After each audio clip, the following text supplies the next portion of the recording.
Life is hectic, demanding, and doesn't stop. When honest with ourselves, we must confess we often don't know what the hell we're doing. The Larkcast is an ongoing conversation about the inclusive and mischievous nature of God's presence through the lens of all the things that make up this phenomenon we refer to as life. Astonishing grace and refreshing honesty collide right here for your weekly encouragement.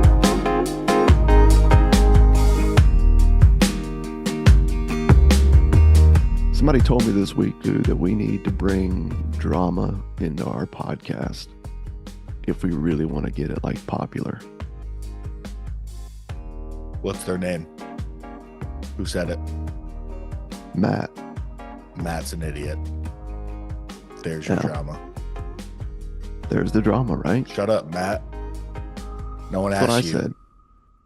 He had a lot of statistics, man, about just the power of like drama and the role that it plays, because humans are just like, as much as we might not want to admit it, like human nature has this like compulsion toward like pain, problems, you know what I mean? Like drama. It's like this, like we're like kind of like drawn to it.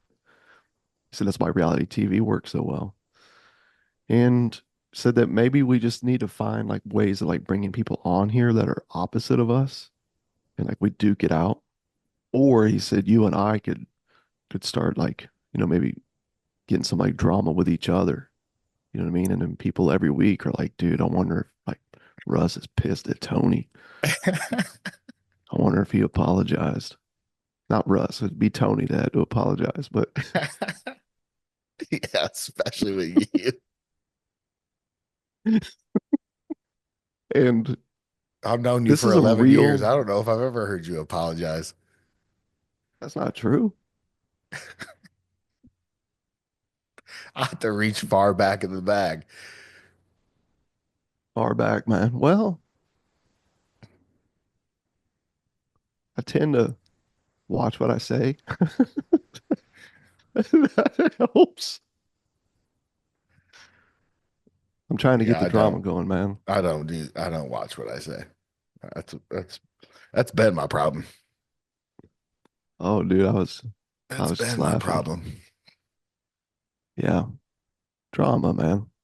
That's what we need. More drama. Speaking of dramas, Righteous Gemstones season 4 just kicked off. Episode 3 last night. I caught up all in one night with my buddy Wholesome Forrest. TV at its finest. Wholesome TV at its finest. Oh man. Well, that Danny McBride, who is Jesse in the show, and he's the creator of it.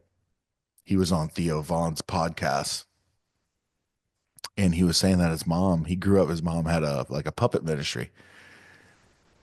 So he's kind of has some of that. Yeah, he comes from that world. I don't know, puppet ministry could be 90s, 80s, attractional. 90s. It could have been a mega church. Obviously, the Righteous Gemstones is set inside of like, a massive like televangelist, something you'd see on like TBN. And this family is so dysfunctional. And I was telling Forrest, it's rough. I was telling Forrest last night, like all the kids who are now like the leaders, they're all very, very insecure, like crazy insecure. Yeah. Which is actually true of a lot of leaders in that world. It is. It's been there, done that for sure. But also experienced it, like everywhere you go. Which I remember like looking back as I got older, man, and I started, because you can remember like in your younger days in ministry, you go to the conference and these dudes are speaking and you're just thinking like, man, one day I'm going to get to shake so-and-so's hand afterwards. And then once you do that, then it's like secretly inside, you're like, one day I'm going to make it to the green room, bro. Like I'm going to be able to like have a 2 or 3 sentence, conversation with them. And then that happens, and then it's like, man, one day they're gonna let me like intro somebody. We're laughing because it's just such a true thing in that world. And then of course, No, you I'm move to laughing. like, I'm laughing because at Exponential one year, we created a fake church planner Twitter account, oh my gosh, I forgot about that. and we took a picture of the green room, and it's like roped off, and it's got signs, speakers only. And then we took a picture. One of our posts was, "One day, Lord, one day, may it be." May it be. What was that dude's name Lord, put that me we, in that room.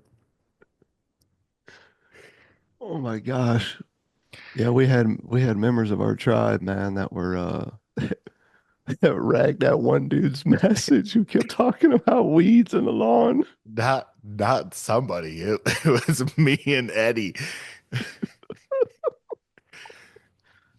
think it was Michael Michael Frost is up Frost here kept talking talking about like about, the yeah, modern Christianity is like curated front lawns, like perfect grass. Um, but the kingdom spreads like weeds. yeah. And we were like, Dude, as weed. soon as he We just said that, I grabbed looked onto at weed. you and I was like, oh no. And I watched you and Eddie look at each other and I was like, here it goes. My favorite though. Well, it got to the point where he like publicly he hopped on and apologized.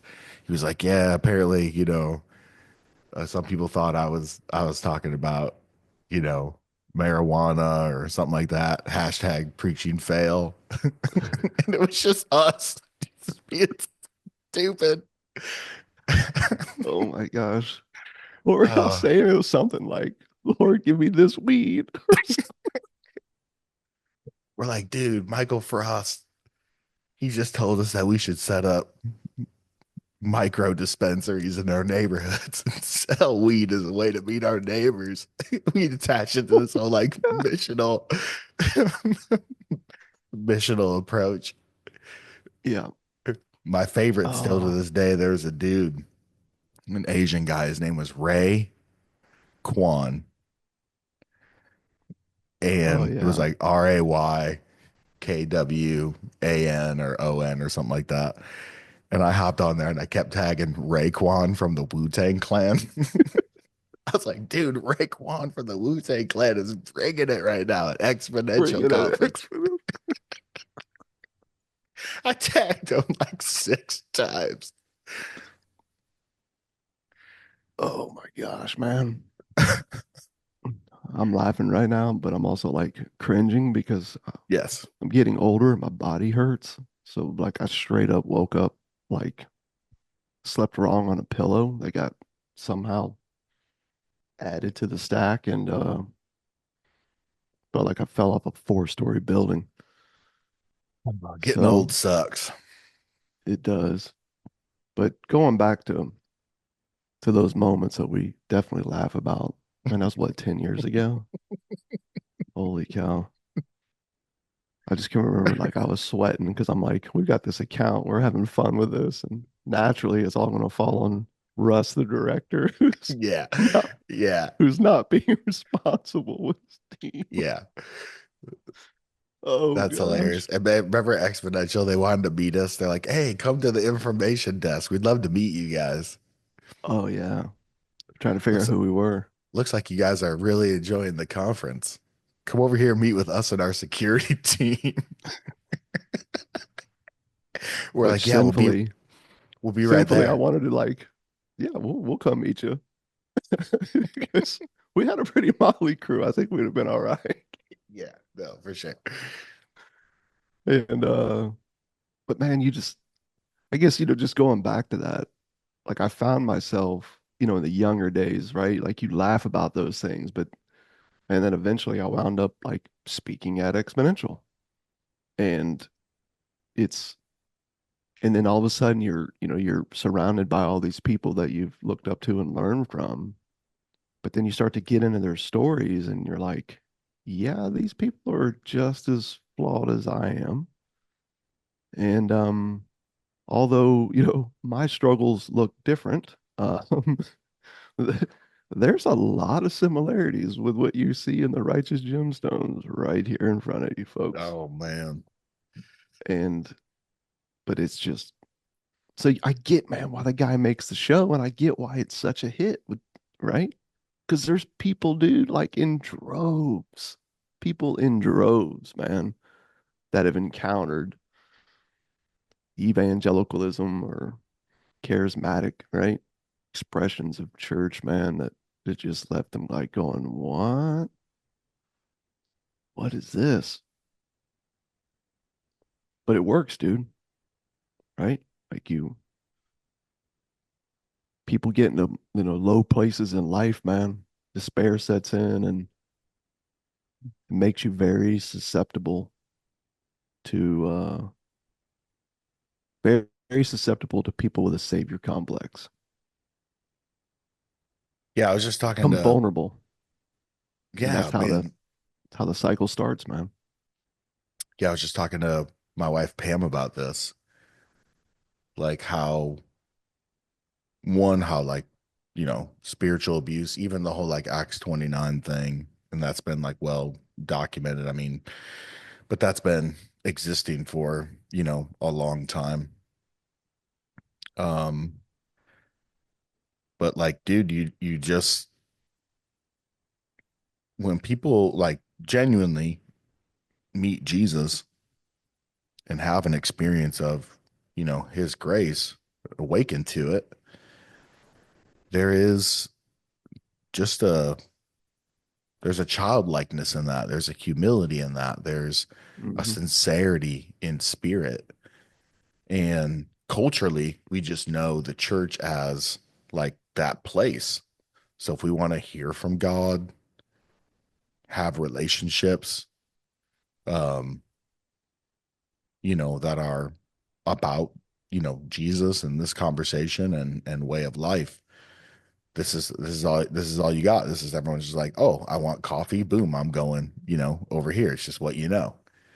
Yeah. And yeah, it's just kind of crazy how like that sincere, childlike, authentic, you know, kind of like humble heart, it just gets kind of assimilated, you know, Yeah. quickly. Not every church is, has abuse and, all that kind of stuff and is taking advantage of people, not like willingly or knowingly anyways. So the best of it is just, yeah, man, hey, dude, like you just you're now a person of faith. So like, dude, like let's go. Start coming to everything, signing up for everything. Yeah. Before you know it, you're just kind of like, totally in that world and you're learning all the vernacular and all your relationships are that. Before you know it, you kind of lose sight of just being like an everyday person. Um, but yeah, you can definitely see how easy it is to take advantage of something like that. Yeah. And I agree with you. I don't think I think there's a lot of cases out there where it's not like ill intent, Mhm. right? Like it's not like people are in a room, Yeah, plotting how to take advantage of everyone. right. Um, They're just perpetuating the system, yeah, the it's what institution. they've known. Hmm. And so, you wind up with, leaders that are extremely insecure due to what they were handed in the name of faith. And I say that because what most of us were handed in the name of faith is a task. It's a project, it's performance. It's it's how we gain forgiveness, right? It's how we get into and grow in God's presence. It's how we become the people we're supposed to be. Um, but Jesus tells a different story, right? A scandalous one. He tells a story of a God who's already made his home in you long before you ever even thought to tidy it up. And faith is what awakens you to this reality and allows you Hmm. to rest, right? Like in this, it's like, whoa. Yeah, Um, faith gives you the eyes to see the God that's always been there, who made his mind yeah, up about you a long time ago. yeah. And so now your faith is this thing that's allowing you to die to the project of self, not pursue the project of self. It's It's the total opposite of what we're right, what we're taught. So my Yeah. point is like if that's what you were handed, which is the the seems to be the primary story that's peddled, right, in the name of Christianity, which is ironic for a myriad of reasons. We won't get into that now, but then you found yourself with faith as a project, and that is inevitably going to lead to insecurity. So think about that, man. Like going back to what I was saying earlier, just connecting dots as we speak here. Forgive me if it doesn't come out clear, but if that's the story that you were handed in your vulnerability, right? When you were in this place of despair and susceptible, right, to people who were coming along, apparently bringing all the answers and the guru that was really going to help you get over the top. Well, then you jumped into that, and if you have certain personality traits, you were able to climb the ladder and move into those positions, right?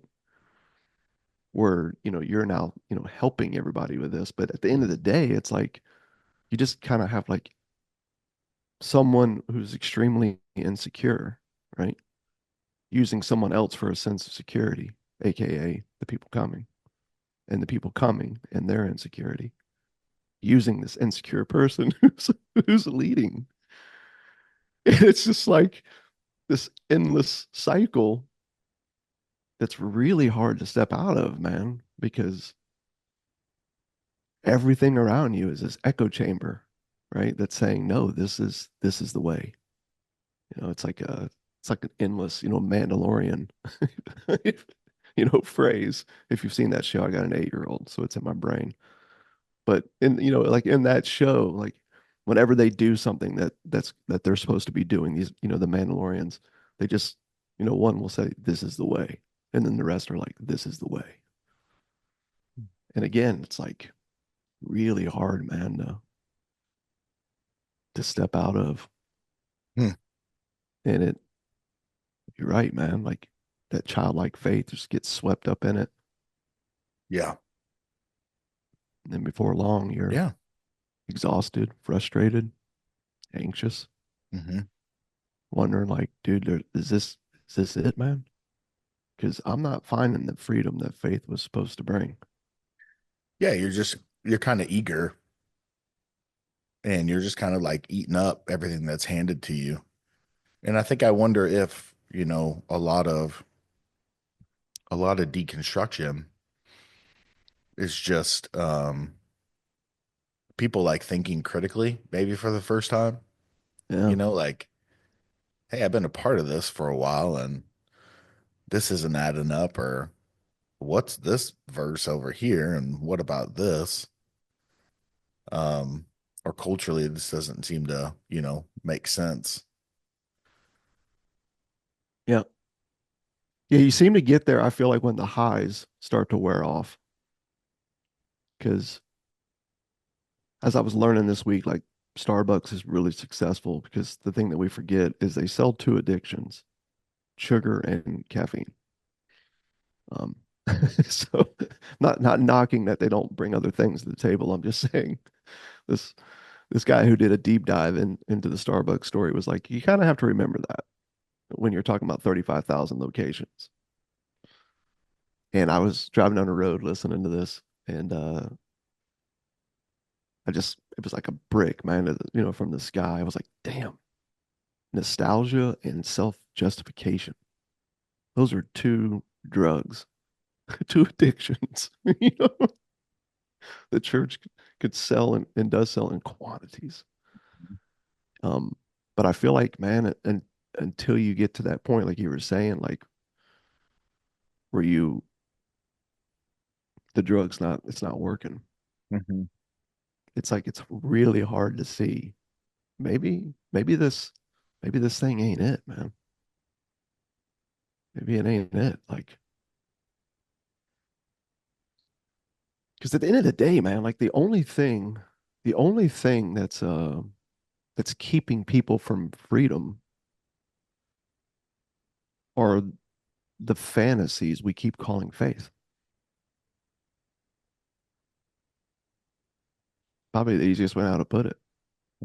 The only thing that's keeping you from the freedom you already have in Jesus or the fantasies we keep calling faith.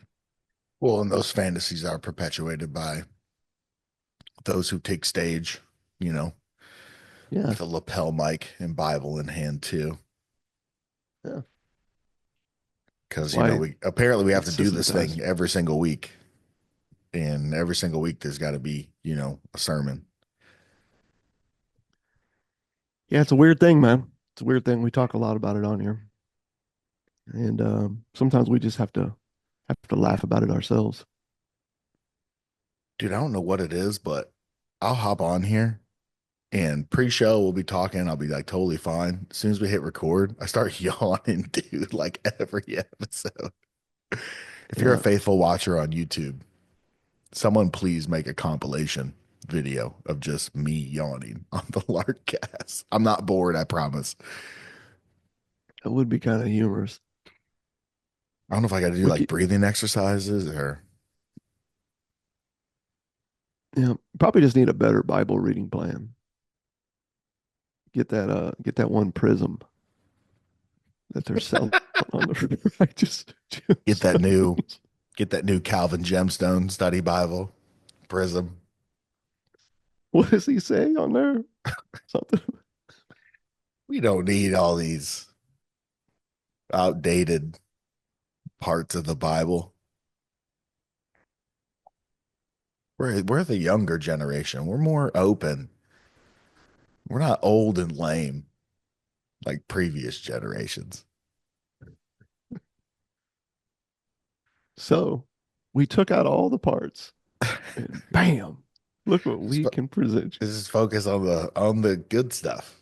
Focus on the good parts. That is humorous.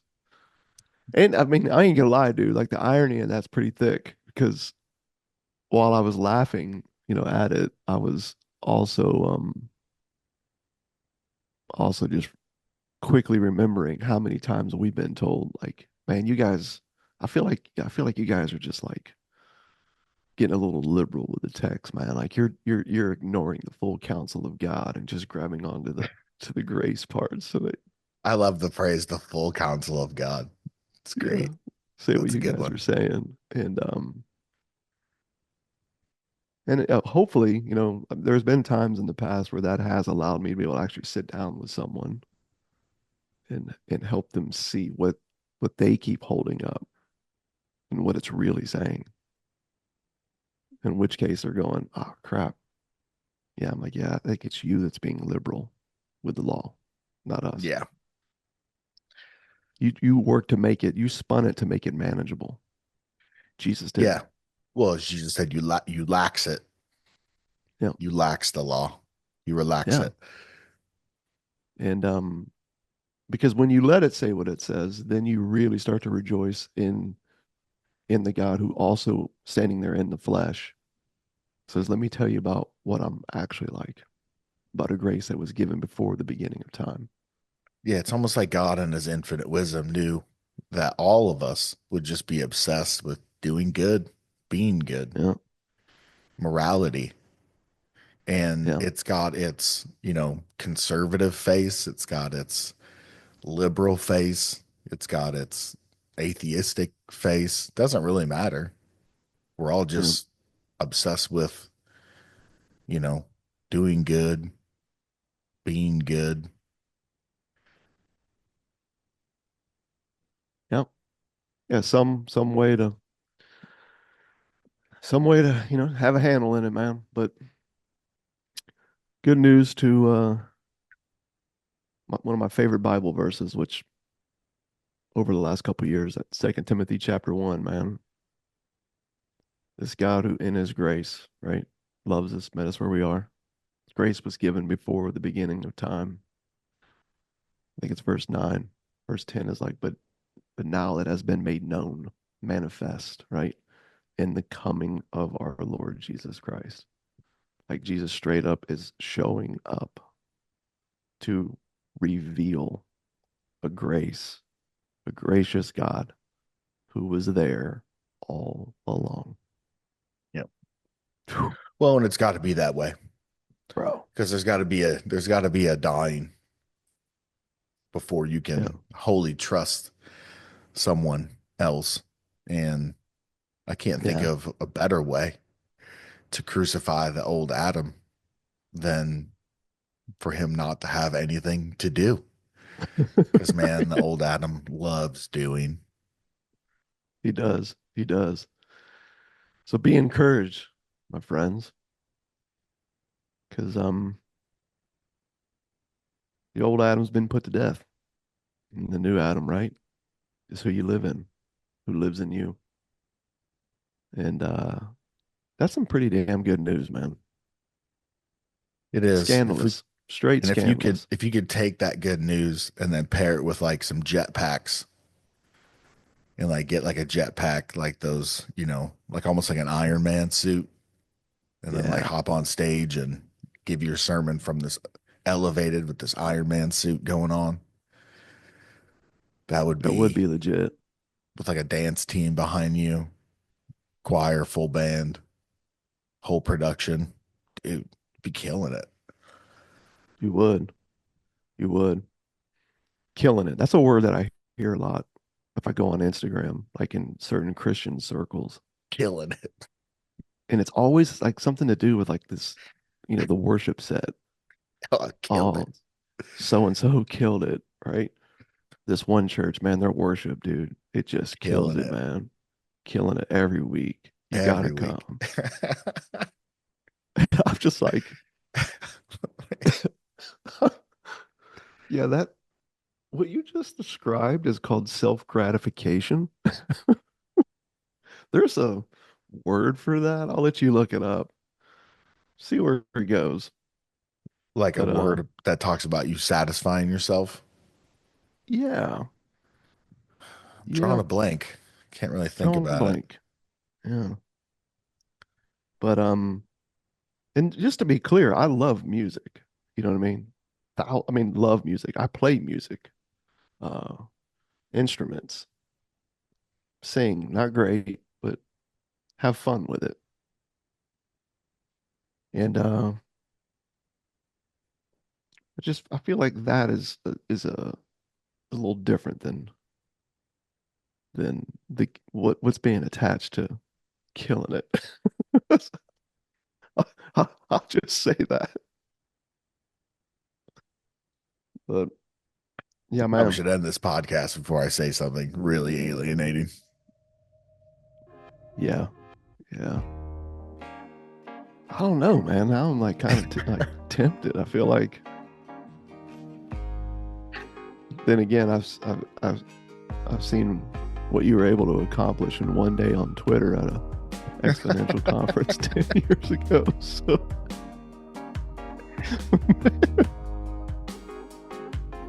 We'll just put a pause on it for here. put a pause on it. Yeah, I agree. Stay free, my friends.